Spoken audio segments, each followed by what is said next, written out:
எங்களுக்கே பெரிய ஒரு ஆச்சரியம். இந்தியா பாகிஸ்தானை அடிக்கிறோம், துளைக்கிறோம், 2 துண்டாக பிரிக்கிறோம், 4ஆக பிரிக்கிறோம் என்றெல்லாம் இந்தியாவிலிருந்து குரல்கள் வந்து கொண்டிருந்தன. ஆனால் காலமை தொடங்கினது, பின்னேரம் போர் முடிஞ்சது. ட்ரம்ப் கூறுகிறார் போர் முடிந்தது. இது 2வது உலகப் போருக்கு பின்னர் நடைபெற்ற மிக பெரிய ஒரு ஏர் பேட்டில் என்று சொல்கிறார். அதை டாக் ஃபைட் என்று சொல்றார். இந்தியாவின் ரஃபேல் விமானத்தின் காக்பிட்டை ஹேக் பண்ணி இந்திய விமானிகள் கதைக்கிறத ரெக்கார்ட் பண்ணி ஆடியோ போட்டுக் கொண்டிருக்கிறார். அந்த ஆடியோவில் வேறு கதைக்கிறது, ஒரு விமானத்தை காணவில்லை என்று சொல்றது எல்லாம் அவங்களுக்கு அங்கே கேட்குது. இப்போ இது சினிமா படம் இல்லை. நீங்கள் போய் பிளேனில் போய் பாகிஸ்தானில் இறங்கி அங்கே இருக்கிற தீவிரவாதியை தூக்கி கொண்டு போகிறதுக்கு இது ஒரு சினிமா படம் இல்லை, இது ரியலான. இப்போ சீனா இந்த தாக்குதலை எதிர்பார்த்து தான் காத்திருந்தது. ஏனென்றால் எல்லோருமே என்ன கூறினார்கள், இந்தியா சீனாவை அடிக்கும் உதைக்கும் என்ற மாதிரி தான் கூறிக்கொண்டிருந்தார். ஆனால் பாகிஸ்தானில் வைத்து ஒரு பாடம் படிப்பித்தால் இனிமேல் சீனாவை பக்கம் இந்தியா எட்டி பார்க்க முடியாது. அரசியலில் நகர்த்தப்படும் காய்கள், திரைமறைவில் நடக்கும் ரகசிய பீரங்கள், உலகத் தமிழர் அறிந்தேயாக வேண்டிய உண்மைகளை தேடி ஒரு உடறுப்பு.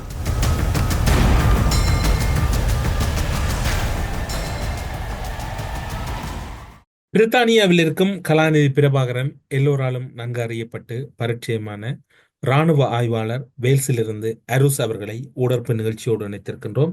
ஊடறுப்பு நிகழ்ச்சியின் சார்பில் உங்களை வரவேற்பதில் மகிழ்ச்சி. வணக்கம். வணக்கம் தமிழரசு. ஊடறுப்பு நேயர்களுக்கு என்பதிலிருந்து வணக்கம். இந்திய பாகிஸ்தான் யுத்தம் என்பது இப்போது யுத்த நிறுத்தம் என்று கூறப்படுகின்றது. ஆனால் எதனால், யாரால், எப்படி அந்த யுத்தம் ஆரம்பிக்கப்பட்டது, எப்படி அந்த யுத்த நிறுத்தத்துக்கான முகாந்தரங்கள் இருக்கின்றது, என்ன இடம்பெறுகிறது இந்தியா பாகிஸ்தான் பகுதிகளில், இரு தரப்பினரும் தொடர்ச்சியாக தங்கள் தரப்பு நியாயங்களை கூறிக்கொண்டிருக்கின்றார்கள். இராணுவ ரீதியான விவகாரங்கள் பாகிஸ்தான் இந்தியாவை பொறுத்தவரையில் உங்களுடைய இராணுவ பார்வை எப்படி இருக்கின்றது? இந்த படை நடவடிக்கை, இந்த மோதல்களை நீங்கள் கூர்ந்து பார்த்தீர்கள் என்றால் ஒன்று தெரியும். இந்தியா தன்னிச்சையாகத்தான் அதாவது 7ஆம் தேதி அதிகாலை போரை ஆரம்பித்தது.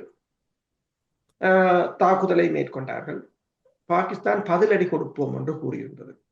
இப்ப ஈரானை போல அடிக்கடி ஐக்கிய நாடுகள் சபையின் பாதுகாப்பு சபையில் கூட அவர்கள் முறையிட போகவில்லை. நாங்கள் ஏன் அங்கு முறையிட வேண்டும், நாங்கள் பதிலடி கொடுப்போம் என்று கூறிவிட்டார்கள். அதன் பிற்பாடு இந்தியா ஆளில்லாத தாக்குதல் விமானங்கள் மூலம் தாக்குதல் நடத்தியது. ஏனென்று சொன்னால் பாகிஸ்தான் பதிலடிக்கு தயாராகிறது என்று. ஏனென்று சொன்னால் பல்கம் பகுதியில் இடம்பெற்ற தாக்குதல் இடம்பெற்று 2 வாரங்களால் தான் இந்தியா தாக்கியது பாகிஸ்தானை. அப்ப பாகிஸ்தான் அது கொஞ்சம் நாள் எடுத்து தாக்கும் என்று இந்தியாவுக்கு தெரியும். எல்லோரும் கூறினார்கள் அந்த தொழுகைக்கு பின்னர் வெள்ளிக்கிழமை அடிப்பார்கள். ஆனால் வெள்ளிக்கிழமையில் அவர்கள் சனிக்கிழமை, அதாவது 10ஆம் தேதி அதிகாலை 5 மணிக்கு அவர்களுடைய அன்பிரேக்கபிள் ஆபரேஷன் அன்பிரேக்கபிள் வால் என்று சொல்லி தகர்க்க முடியாத சுவர் என்ற ஒரு நடவடிக்கையை ஆரம்பித்தார்கள். ஃபட்டா 1 அல்லது ஃபட்டா 2 ரக ஏவுகணைகள், ஆளில்லாத தாக்குதல் விமானங்கள், மற்றது JF-17 ரக விமானங்கள், இவற்றின் மூலம் தாக்கி அளித்திருக்கிறார்கள். தாக்கிய இடங்களை நீங்கள் பார்த்தீர்கள் என்று சொன்னால் 28 நகரங்களை தாக்கினார்கள். 28 நகரங்களிலும் குஜராத், நரேந்திர மோடியின் ஊர், புதுடெல்லி தலைநகர், காஷ்மீரில் உள்ள பகுதிகள் என்று. உடும்பூர் விமான நிலையம், வான்படை தளம் கூட தாக்கப்பட்டது. பிரம்மோஸ் ஏவுகணை இந்த தளம் தாக்கப்பட்டது. S-400 தாக்கியதாக கூறியிருக்கிறார்கள். அதை தாக்கியதுக்கு அவர்கள் ஹைப்பர்சோனிக் ஏவுகணையை பயன்படுத்தியதாக கூறியிருக்கிறார்கள். ஹைப்பர்சோனிக் ஏவுகணையை பயன்படுத்துவார்களாக இருந்தால் அதனை தடுக்க முடியாது என்று எல்லோருக்கும் தெரியும். ஏனென்று சொன்னால் அமெரிக்காவின் பேட்ரியாட்டை கீவில் வைத்து ரஷ்யா கிம்சால் ஹைப்பர்சோனிக் ஏவுகணையால் தான் தகர்த்திருந்தது. அதை பேட்ரியாட்டால் கூட அதை தடுக்க முடியவில்லை என்றார். இப்ப சேட்டலைட் படங்கள் வந்து கொண்டிருக்கின்றன. அந்த படங்களை நீங்க பார்க்கும்போது அதில், அதாவது தாக்குதலுக்கு முன்னர் தாக்குதலுக்கு பின்னர் என்று போட்டுக் கொண்டிருக்கிறார். படை நடவடிக்கை ஆரம்பமாகியது 5 மணிக்கு அதிகாலை. பின்னேரம் 5 மணிக்கு போர் முடிந்து விட்டது. இரு நாட்டு போரும் முடிந்து விட்டது. அதாவது எங்களுக்கே பெரிய ஒரு ஆச்சரியம். இந்தியா பாகிஸ்தானை அடிக்கிறோம், துளைக்கிறோம், 2 துண்டாக பிரிக்கிறோம், 4ஆக பிரிக்கிறோம் என்றெல்லாம் இந்தியாவிலிருந்து குரல்கள் வந்து கொண்டிருந்தன. ஆனால் காலமை தொடங்கினது, பின்னேரம் போர் முடிஞ்சது. ட்ரம்ப் கூறுகிறார் போர் முடிந்தது என்று, போர் நிறுத்தது. அதற்கு முதல் ஜேடி பேன்ஸை கேட்ட போது, 24 மணித்தியாலுக்கு முதல் ஜேடி பேன்ஸை கேட்ட போது, அவர் அமெரிக்காவின் துணை அதிபர், அவர் கூறுகிறார் என்னென்றால், எங்களுக்கு இது எங்கட பிசினஸ் இல்லை என்றுதான் கூறியிருந்தார். ஆனால் பிறகு கூறுகிறார்கள், இல்லை 48 மணி நேரமாக நாங்கள் கடும் விரயத்தனம் மேற்கொண்டு போர் நிறுத்தத்தை கொண்டு வந்தோம். சரி, போரை ஆரம்பித்தது இந்தியா, பாகிஸ்தான் போரை ஆரம்பிக்கவில்லை. அவர்கள் என்ன கூறினார்கள், நாங்கள் சுயாதீன விசாரணைக்கு ஒத்துழைக்கிறோம் என்று. என்ன நிபந்தனையின் அடிப்படையில் போரை நிறுத்த ஒப்புக்கொண்டீர்கள்? இப்ப ரஷ்யாவை பாருங்கள், ரஷ்யா தான் போரை ஆரம்பித்தது. அதுக்கு காரணம் வைத்திருந்தது. என்ன காரணம்? அதாவது உக்ரைன் நேட்டோவில் சேரக்கூடாது, மற்றது தாங்கள் கைப்பற்றிய பகுதிகளை விட மாட்டோம் என்றெல்லாம் வைக்கிறார்கள், கோரிக்கைகளை வைக்கிறார்கள். எனவேதான் ட்ரம்பினால் உக்ரைன் போரை உடனடியாக நிறுத்த முடியவில்லை. 100 நாள் சென்றும் அவர்களால் நிறுத்த முடியவில்லை. ஆனால் இந்தியா இன்னும் கோரிக்கையை வைத்து தற்போது இந்த போர் நிறுத்தத்துக்கு ஒப்புக்கொண்டிருக்கிறது ஒன்றும் இல்லை. என்று சொன்னால் இயங்க முடியாத ஒரு நிலை. பாகிஸ்தான் தனது வான்பரப்பை மூடிவிட்டது. இப்ப வெள்ளிக்கிழமை IMF வந்து பாகிஸ்தானுக்கான கடனுதவி தொடர்பான ஒரு மறுசீரமைப்பு கூட்டம் இடம்பெற்றது. அதுக்கு இந்தியாவின் வெளிவார செயலாளர் விக்ரம் மிஸ்ரி கூறியிருந்தார், அதை கொடுக்கக்கூடாது என்று சொல்லி. ஆனால் அவர்கள் கொடுத்து விட்டார்கள். அவர்களுக்கு அது பிரச்சனை இல்லை. அவர்கள் இது உள்நாட்டு இவர்களின் மோதல்களுக்கு IMF வராது. IMF அது மேற்குலகம் சார்ந்தது. அதற்கு பின்னர் இந்தியாவின் பாதுகாப்பு தேசிய பாதுகாப்பு ஆலோசகர் அஜித் டோவல் தனது ட்விட்டர் தளத்தில் போட்டிருந்தார், IMF ஃபண்டிங் ஃபார் டெரரிஸ்ட். அது ஒரு நாடு. முதலாவது, நீங்கள் உயர் பதவிகளில் இருக்கலாம், எண்ணத்திலும் இருக்கலாம், நீங்கள் முதலாவது மற்ற நாடுகளையும் மற்றவர்களையும் மதிக்க பழக வேண்டும். அதுதான் அது முதலாவது ஒன்று. சரி, அதன் பிற்பாடு அவரின் இணையதளத்தில் தான் சனிக்கிழமை பாகிஸ்தான் நடவடிக்கை ஆரம்பித்ததும் இந்தியாவின் அவசரமாக எல்லோரும் இந்திய பிரதமர் தலைமையில் கூடினார்கள். அந்த வீடியோவை போட்டிருந்தார்கள் ட்விட்டர் தளத்தில். சவுண்டை மியூட் பண்ணி போட்டேன் என்றால் அங்கு என்ன கதைத்தது என்று தெரியக்கூடாது என்பதற்கு. அதில் பார்த்தால் எல்லோருடைய முகமும் ஒரு மிகப்பெரிய ஒரு பதட்டமாகத்தான் இருந்தது. பின்னேரம் போர் நிறுத்தம் வந்துவிட்டது. இனி ஒரு போரை நான் நினைக்கையில இந்தியா இப்போதைக்கு நினைத்தும் பார்க்காது. நாங்கள் இந்த போர் ஆரம்பமாக போதே நான் கூறியிருந்தேன், இந்த போரை நடத்தக்கூடிய வல்லமை இல்லை இருதரப்பிடம் என்று, இந்தியாவிடம் இல்லை. ஆனால் ஒன்று மட்டும் இதில் விளங்குகிறது என்னென்றால், இப்ப பாகிஸ்தானுடனே 3 நாள் தாக்கு பிடிக்க முடியவில்லை. சீனாவுடன் என்னென்று மோதுவது என்பது, இதைத்தான் முதல் ஆரம்பம் தொட்டே நாங்கள் கூறிக்கொண்டு வந்திருந்தோம். மலைக்கும் மடுவுக்குமான பிரச்சனை. இப்ப இந்தியாவின் பாதுகாப்பு செலவினம் $86 பில்லியன், பாகிஸ்தான் பாதுகாப்பு செலவினம் $10 பில்லியன். ஆனால் அதை வைத்துக் கொண்டு நாங்கள் கணக்கிட முடியாது. ஏனென்றால் அவங்களுடைய ஸ்கில்லையும் அவங்களோட ஆயுதங்களையும் அவங்களோட தொழில்நுட்பம் தான் இப்ப முக்கியம்.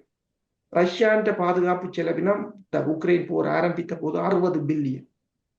அமெரிக்காவின் நேட்டோவின் பாதுகாப்பு செலவினம் $1 ட்ரில்லியன், 1000 மில்லியன்.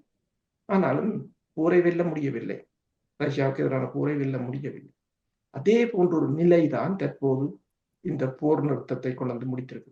7ஆம் தேதி இடம்பெற்ற தாக்குதல் கூட ஒரு போரியல் ரீதியாக வரலாற்று முக்கியத்துவம் வாய்ந்தது ஒன்றாக பார்க்கப்படுகின்றது. 2 தரப்புகளையும் பொறுத்தமட்டில் பாகிஸ்தான் இந்தியாவினுடைய வான்வழி தாக்குதல் வரலாற்று முக்கியத்துவம் வாய்ந்தது ஒன்றாக பார்க்கப்படுகின்றது. அதன் நம்பகத்தன்மை என்னவாக இருக்கின்றது? அது உண்மையில் ஒரு வரலாற்று பதிவு. நான் கூறவில்லை. இந்த உலகத்தில் உள்ள அத்தனை, நீங்கள் இந்த கூகுள் இணையதளத்தை தட்டி பார்த்தால் தெரியும். இந்தியாவில் உள்ளவர்களுக்கு அது தெரியாது. ஏனென்றால் அங்கு 8000 ட்விட்டர் தளம் முடக்கப்பட்டிருக்கிறது. 8000க்கு மேற்பட்ட. அங்கு யாரும் பேசினால் அது தேசத்துறை குற்றமாக கூறப்படும். எனவேதான் இப்படி நாங்கள் கதைப்பதை பார்க்கும்போது அங்குள்ள மக்களுக்கு புதிதாக இருக்கின்றது. ஆனால் நீங்கள் இங்காலே வந்து பாருங்கள், இந்த கூகுளை அடித்து பாருங்கள் இந்த இது தொடர்பாக. ஏன்ற படைத்துறை அவதானிகள் எல்லோரும், ஆய்வாளர்கள் எல்லோரும் ஆய்வு செய்கிறார்கள்.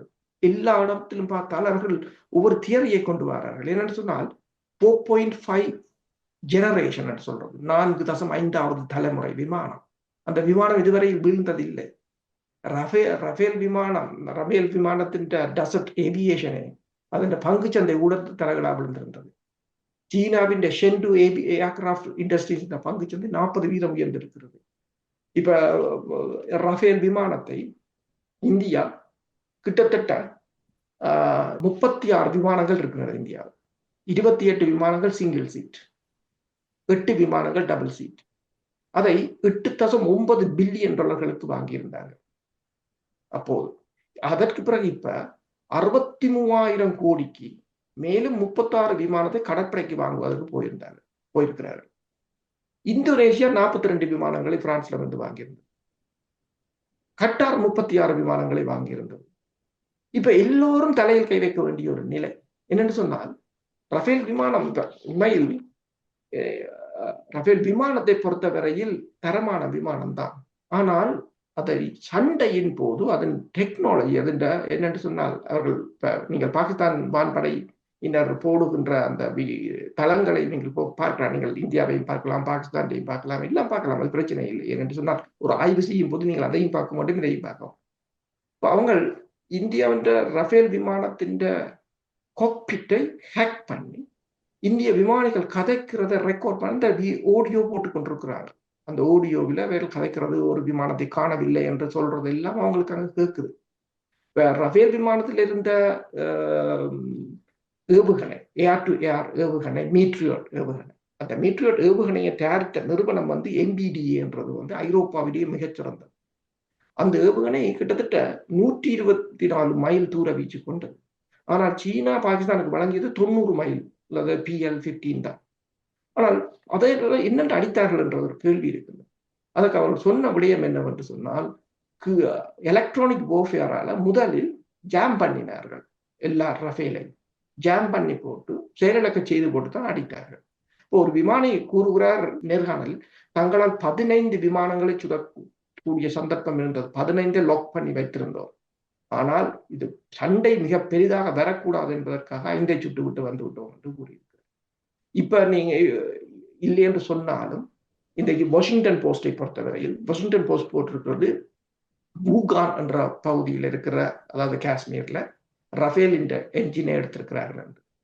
அதே போல அங்னூர் என்ற காஷ்மீர்ல இருக்கிற பகுதியில வந்து மிராஜ் என்ற பாகத்தை எடுத்திருக்கிறார்கள். இப்போது SU-30 பாகங்களை எடுத்துக்கொண்டிருக்கிறார்கள்.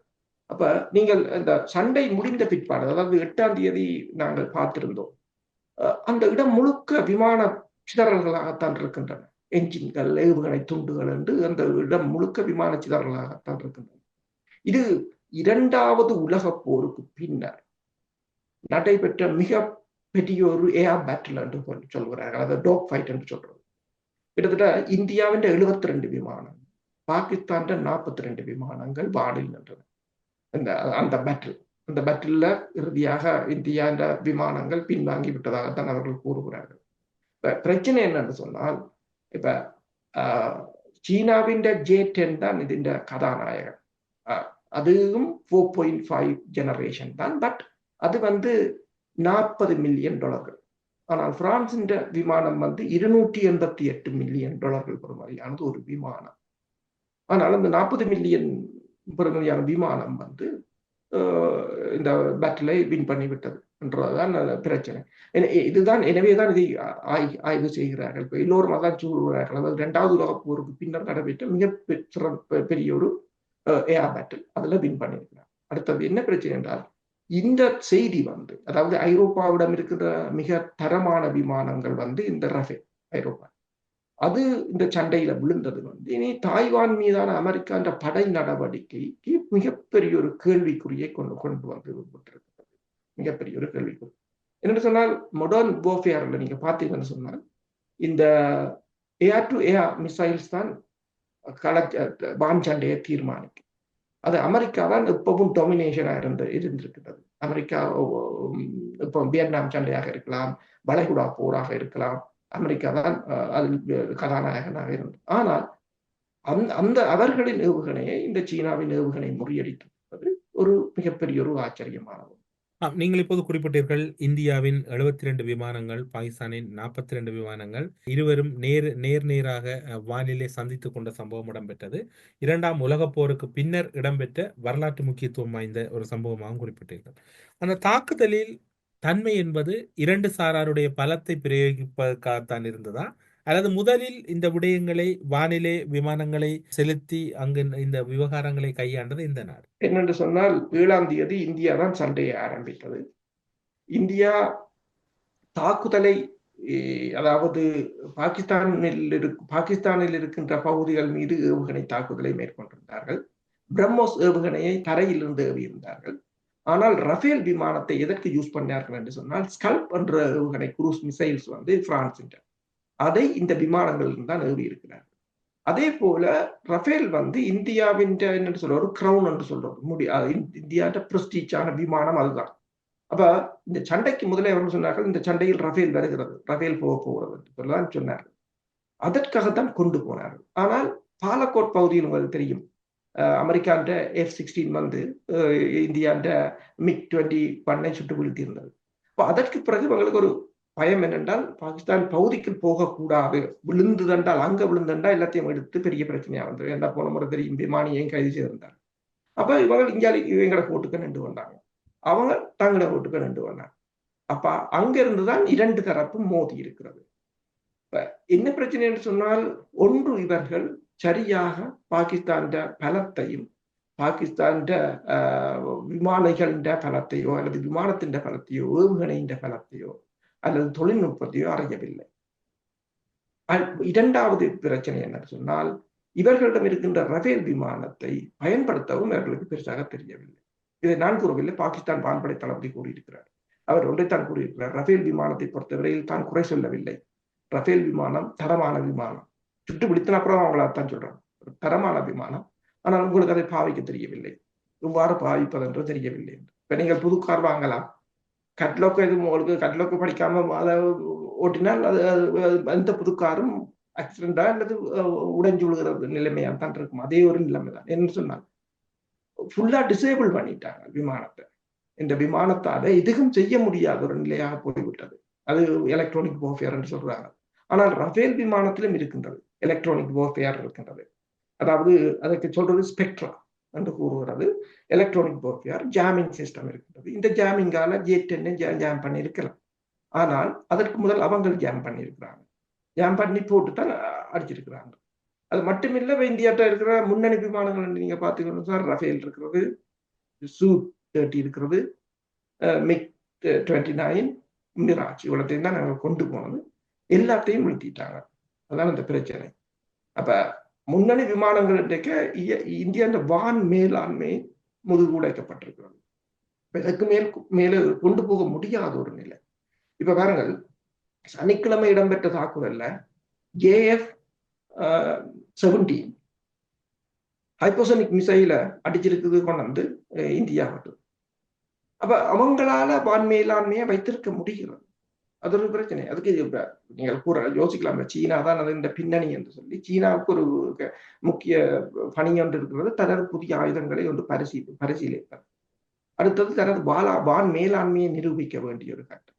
இப்ப சீனா இந்த தாக்குதலை எதிர்பார்த்துத்தான் காத்திருந்தது. ஏனென்றால் எல்லோரும் என்ன கூறினார்கள், சீனாவை பாகிஸ்தான் இந்தியா சீனாவை வின் பண்ணும் அல்லது சீனாவை அடிக்கும் உதைக்கும் என்ற மாதிரி தான் கூறிக்கொண்டிருந்தார்கள். ஆனால் பாகிஸ்தானில் வைத்து ஒரு பாடம் படிப்பித்தால் இனிமேல் சீனாவை பக்கம் இந்தியா எட்டி பார்க்க முடியாது. இப்ப இந்தியாண்ட இது என்ன பிரச்சனை, இது இனி முழுக்க மாற்றி அமைக்க வேண்டிய ஒரு நிலை. இந்தியாவின் படைத்துறையாக இருக்கலாம், எல்லாம் மறுசீரமைக்க வேண்டிய நிலை. இப்போதைக்கு இந்தியா ஒரு மிகப்பெரிய போரை சந்திக்க முடியாத ஒரு நிலையில் இருக்கின்றது. பிரம்மோஸ் ஏவுகணையை கூட ஜாம் பண்ணி இருக்கிறார்கள். அப்ப பிரம்மோஸ் ஏவுகணையை ஏவி இருக்கிறார்கள் அவர்களின் தளத்துக்கு மேல். அப்ப அந்த சேட்டலைட் படங்களை நீங்க பாத்தீங்கன்னு சொன்னால், பிரம்மோஸ் ஏவுகணை அவர்கள் விமானப்படை தளத்தை தாக்குவதற்கு சென்ற ஏவுகணையை அவர்கள் ஜாம் பண்ணியதால் அது ஆப்கானிஸ்தானை நோக்கி போயிருக்கிறது எனும் போது அந்த பிராந்தியத்துக்கே ஆபத்து என்றுதான் கூறுகிறார்கள். இப்ப இரண்டு பக்கம் இழப்புகள் ஏற்பட்டிருக்கின்றன. ஆளில்லாத தாக்குதல் விமானம், இப்ப இந்தியாவின் வெளிவார செயலாளர் கூறிய தகவல்கள் அடிப்படையில் கிட்டத்தட்ட 400 ஆளில்லாத தாக்குதல் விமானங்கள் இந்தியாவை நோக்கி ஏவப்பட்டு இந்தியா உங்களுக்கு தெரியும், அண்மையில் ரஷ்யாவிடமிருந்து இக்லா ஏவுகணையை வாங்கியிருந்தது. இக்லா ஏவுகணை வந்து ஷோல்டர்ல இருந்து இயக்குறது. அதை வாங்கியிருந்தது 30 மில்லியனுக்கு, கிட்டத்தட்ட 48 லோஞ்சர். 48 லோஞ்சரை வாங்கியது என்னென்று சொன்னால் 85 மிசைல்ஸும் என்னென்று சொன்னால் இந்த ஆளில்லாத தாக்குதல் விமானத்தை அளிப்பது. 85 மிசைலை 48 லோஞ்சரையும் தான் வாங்கினீங்க. ஆனால் அவன் அனுப்பினது வந்து 400. அப்ப இந்த போர் முறையில தப்பி பிழைப்பதுன்றது கஷ்டம். இப்போது ட்ரோன் தான் முழுக்க. அப்ப இதுல தப்பி பிழைப்பதுன்றது கஷ்டம். இப்ப ரஷ்யாவே இவ்வளவு கஷ்டப்படுகிறது. ரஷ்யாவில் இவ்வளவு இடத்தை இப்ப மாஸ்கோவுக்கு இந்த 85வது ஆண்டு நிகழ்வு, 2வது உலக போருண்ட அது இடம்பெற்ற போது கிட்டத்தட்ட 500 ஆளில்லாத தாக்குதல் விமானங்கள் அதற்கு முன்னர் உக்ரைன் அனுப்பியிருந்தது. எத்தனையோ ரஷ்யா சுட்டு விடுத்தாலும் பல ரஷ்யாண்ட கட்டிடங்கள் மீது விழுந்து எரிந்திருக்கின்றது. அதை பார்க்கக்கூடியதாகத்தான் இருக்குது. இந்தியாவை பொறுத்தவரையில் அவ்வளவுக்கு இந்தியாவிடம் சக்தி இல்லை, அவ்வளவத்தை தடுக்கக்கூடிய சக்தி இல்லை ட்ரோன் வருமாக இருந்தால். துருக்கி இந்த விமானம் தொடர்ச்சியாக பாகிஸ்தானுக்கு வந்து கொண்டிருந்தது. துருக்கியின் ஏவுகணைகளை தான், துருக்கியின் ஆளில்லாத தாக்குதல் விமானங்களைத்தான் கொடுத்திருந்தார்கள். துருக்கி ஒரு பெஸ்ட் கம்பெனி. துருக்கியின் ஆளில்லாத விமானங்கள் வந்து வேர்ல்டுலேயே ஒரு பெஸ்ட் ஆகும். அதைத்தான் உக்ரைன் பயன்படுத்துறது, நேட்டோ அதைத்தான் பயன்படுத்துறது. துருக்கி ஒரு நேட்டோ கண்ட்ரி. சீனான்ற ஆதரவு இருக்கின்றது. இப்ப இந்த இக்லா ஏவுகணையை நீங்க யோசிக்கலாம். இக்லா ஏவுகணை தான் 2007ஆம் ஆண்டு இந்தியா வந்து இலங்கைக்கு கொடுத்தது. விடுதலை புலிகளுடைய விமானங்களை சுட்டு வீழ்த்துவதற்கு கொடுத்தது. 2020ஆம் ஆண்டு தகவல்கள் அடிப்படையில் இப்போதும் இலங்கையிடம் 54 ஏவுகணைகள் இயங்கும் நிலையில் இருப்பதாகத்தான் கூறுகிறார்கள். அந்த இந்தியா வழங்கிய ஏவுகணை. இப்போது அதே ஏவுகணையை தான் ரஷ்யாவிடமிருந்து வாங்கியிருந்தார். ஆனால் இவ்வளவு தூரத்துக்கு இந்த போரை சமாளிப்பதற்கு இந்தியாவால் முடியாது. உதாரணமா பார்த்தீங்கன்னு சொன்னால், அந்த 7ஆம் தேதி வீழ்ந்த விமானங்கள மொத்த பெறுமதியே $1 பில்லியன். அப்ப இந்த எக்ஸ்பென்சிவான போரை தாங்க முடியாது. எனவேதான் சனிக்கிழமை, அதாவது 3 நாளுக்குள் போர் முடிவுக்கு வந்துவிட்டது. 3 நாளுக்குள் போர் முடிவுக்கு வருவதற்கு நிபந்தனை என்ன என்பதுதான் என்னிடம் இருக்கக்கூடிய கேள்வி. என்ன காரணத்துக்காக போர் ஆரம்பிக்கப்பட்டது? யார் ஆரம்பித்தார்கள்? எதனால் ஆரம்பிக்கப்பட்டது? அப்படியே நீங்கள் கூறுவதை பார்த்தால் 2 தரப்பினரிடம் யார் அந்த போர் நிறுத்தத்தை மறைமுகமாக விரும்பினார்? பாகிஸ்தான் தான் முதலில் இவர்களுடன் பேசியதாக இந்திய ராணுவ தளபதிக்கு டெலிபோன் எடுத்ததாக இந்தியாவின் வெளிவார செயலாளர் கூறியிருக்கிறார். பாகிஸ்தானுடனும் மார்கோ ரூபியோவை பொறுத்தவரையில் அமெரிக்காவின் வெளிவார செயலாளர் பாகிஸ்தானுடனும் கதைத்திருந்தார், இந்தியாவுடனும் கதைத்திருந்தார்.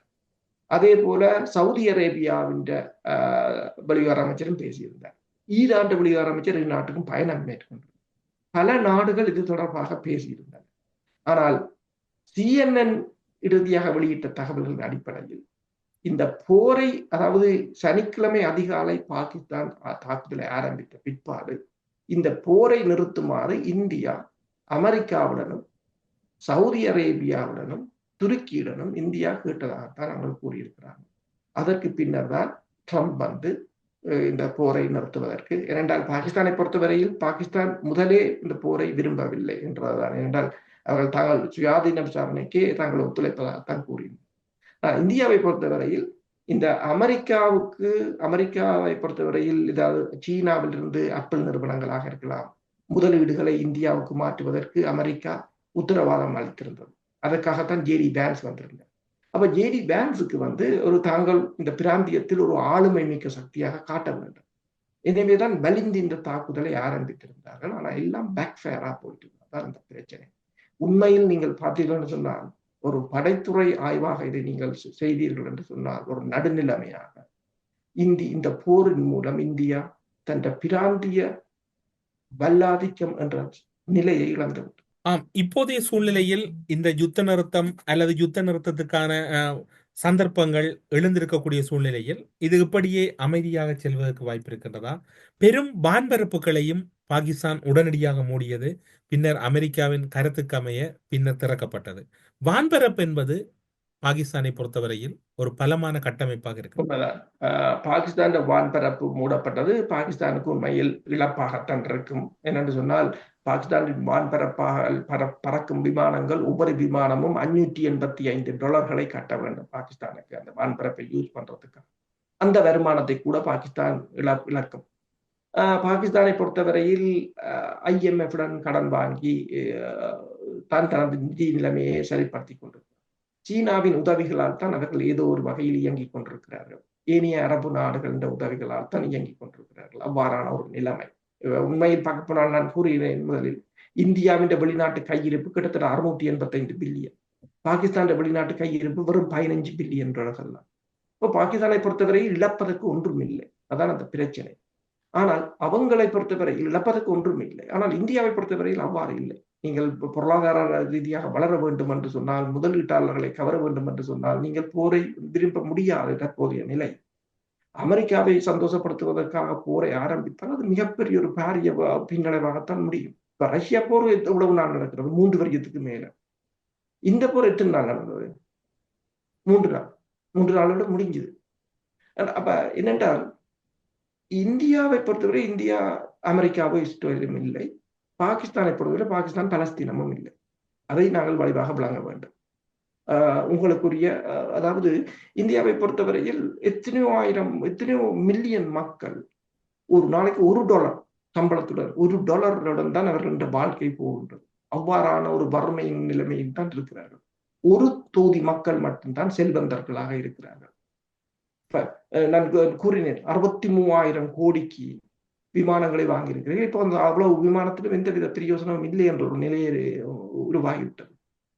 தென்னாசிய பிராந்தியத்திலேயே சீனாவின் J-10 விமானம் தான் மிகச் சிறந்தது என்ற ஒரு நிலைமை எழுந்திருக்கின்றது. பங்களாதேஷ் இப்போது சீனாவின் விமானத்தை வாங்குவதற்கு ஆர்டர் கொடுத்திருக்கிறது என்ற ஒரு நிலை. இது சீனாவுக்கு இன்னொரு விதமாக என்னென்றால், சீனாவின் ஆயுத உற்பத்திக்கும் ஒரு மிகப்பெரிய ஒரு விளம்பரமாகத்தான் இந்த சண்டை அமைந்திருக்கு.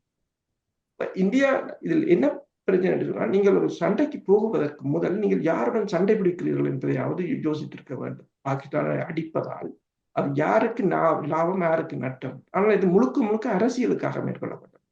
மோடியை பொறுத்தவரையில் தனது அரசியல் செல்வாக்கை உயர்த்துவதற்காக மேற்கொள்ளப்பட்ட ஒரு பட நடவடிக்கை. இப்ப தொடர்ச்சியாக நீங்கள் பார்த்தீங்கன்னு சொன்னால், 2019ஆம் ஆண்டு இடம்பெற்ற பாலகோட் தாக்குதலாக இருக்கலாம், தற்போதைய தாக்குதல், இரண்டும் தோல்வியாகத்தான் முடிந்திருக்கின்றன. என்னும் போது இனியொரு காலத்தில், இனியொரு 10 வருடத்துக்கு இந்தியா போரை நினைத்து பார்க்க முடியும்.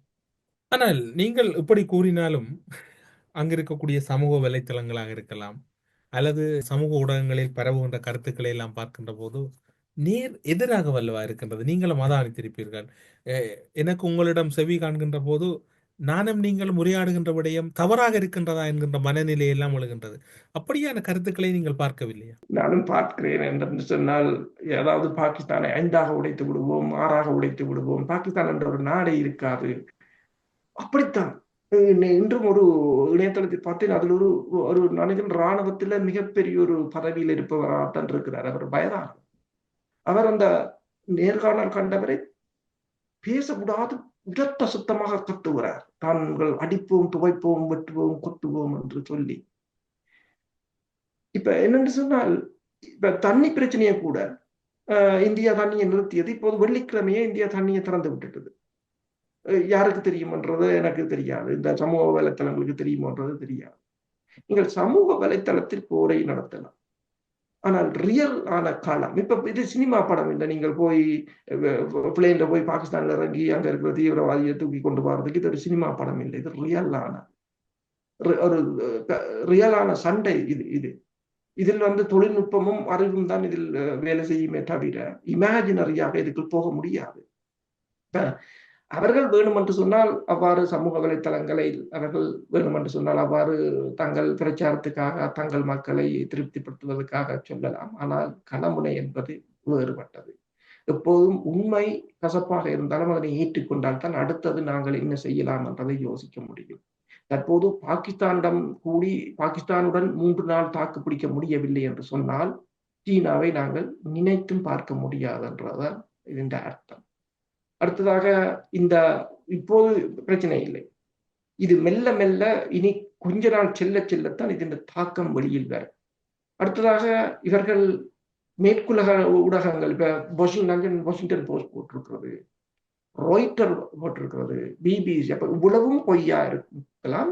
இந்தியாவிலிருந்து வெளிவாருகின்ற சமூக வலைத்தளங்கள், யூடியூப்புகள் தான் உண்மை என்று சொன்னால் இந்திய மக்கள் அதனை நம்புவார்கள் என்று சொன்னால் பிரச்சனை இல்லை. ஆனால் என்னென்று சொன்னால் ஒரு அறிவார்ந்த சமூகமாக அந்த ஒரு மக்களை மாற்றுவதுதான் அந்த நாட்டை அபிவிருத்தி செய்வதற்கான முதலாவது பணியாக இருக்கும். ஊடறுப்பு நிகழ்ச்சியில் இணைந்து கொண்டு பாகிஸ்தான் இந்திய யுத்த களமுனைகளில் நடப்பது என்ன, நடந்து கொண்டிருப்பது என்ன, வரலாற்று ரீதியாக பதிவு செய்யப்பட்ட இந்த யுத்தத்தினுடைய மற்ற முகங்கள் என்னவாக இருக்கின்றது, யுத்த நிறுத்தத்தினுடைய பின்னணிகளும் நாடுகளினுடைய நிலைப்பாடுகளும், இப்போது இந்த யுத்த நிறுத்தத்தை அவசியமாக பின்புறமாக கோரியது யார் என்று பல முக்கிய இராணுவ மற்றும் ராஜதந்திர விவகாரங்களை ஊடறுப்பு நிகழ்ச்சியின் வாயிலாக பகிர்ந்து கொண்டமைக்கு சிறப்பு நன்றிகளோடு உடன் விடைபெற்றுக் கொள்கிறோம். நன்றி, வணக்கம். நன்றி, வணக்கம். அரசியலில் நகர்த்தப்படும் காய்கள், திரைமறைவில் நடக்கும் ரகசிய பீரங்கள், உலகத் தமிழர் அறிந்தேயாக வேண்டிய உண்மைகளை தேடி ஒரு ஊடறுப்பு.